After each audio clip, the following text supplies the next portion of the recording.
IT job కోసం try చేస్తున్నారా? Coding tutor లో ట్రైనింగ్ తో పాటు stipend and 100% job guarantee. Actual గా ముఖ్యమంత్రికి ఇప్పుడు మనకు చంద్రబాబు నాయుడు గారికి యాక్చువల్ గా మనకి ఎంత సెక్యూరిటీ Z+ సెక్యూరిటీ ఇస్తాం చంద్రబాబు నాయుడు గారికి.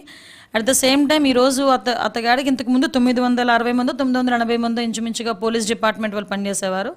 దానికి నెలకి 6 కోట్ల రూపాయలు అయ్యేది దానికి ఎస్పెషల్లీ.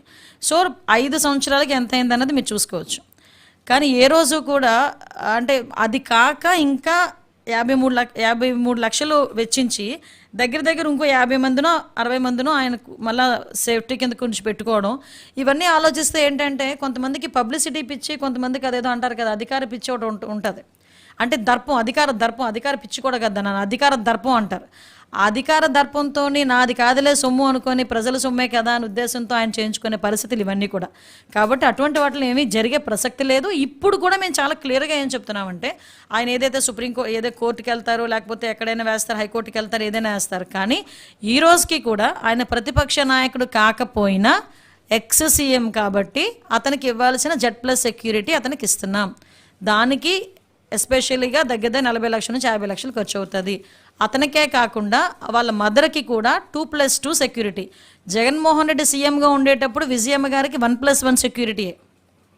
కానీ మేము ఇస్తున్నాం ఈరోజు మా కూటమి గవర్నమెంట్ వచ్చిన తర్వాత విజయమ్మ గారికి కూడా 2+2 సెక్యూరిటీ, భారతి గారికి కూడా 2+2 సెక్యూరిటీ. అదే జగన్మోహన్ రెడ్డి సీఎంగా ఉండేటప్పుడు బ్రహ్మణి గారికి భువనేశ్వరి గారికి కూడా కంప్లీట్గా సెక్యూరిటీ డ్రాప్ చేసేసారు.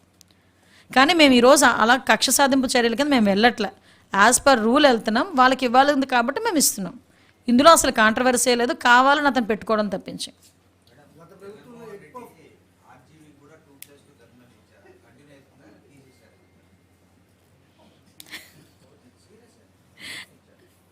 పరిశీలిస్తామండి, అది పరిశీలిస్తాం.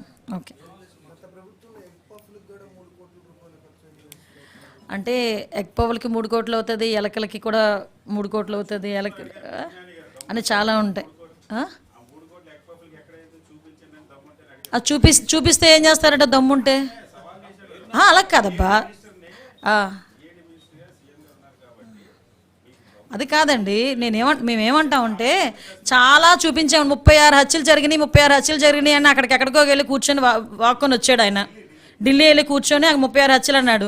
36 హత్యలు ఎక్కడున్నాయి? 36 మంది చూపించబోయా స్వామి అంటే ఈ రోజు వరకు లేదు. కానీ దమ్ముల గురించి, ధైర్యాల గురించి మీరు మాట్లాడడం ఊరుకుండాయా మాట్లాడారు. కానీ సుమన్ టీవీలో మీ పర్సనల్ అండ్ బిజినెస్ ప్రమోషన్స్ కోసం కింది నెంబర్కి కాంటాక్ట్ చేయండి.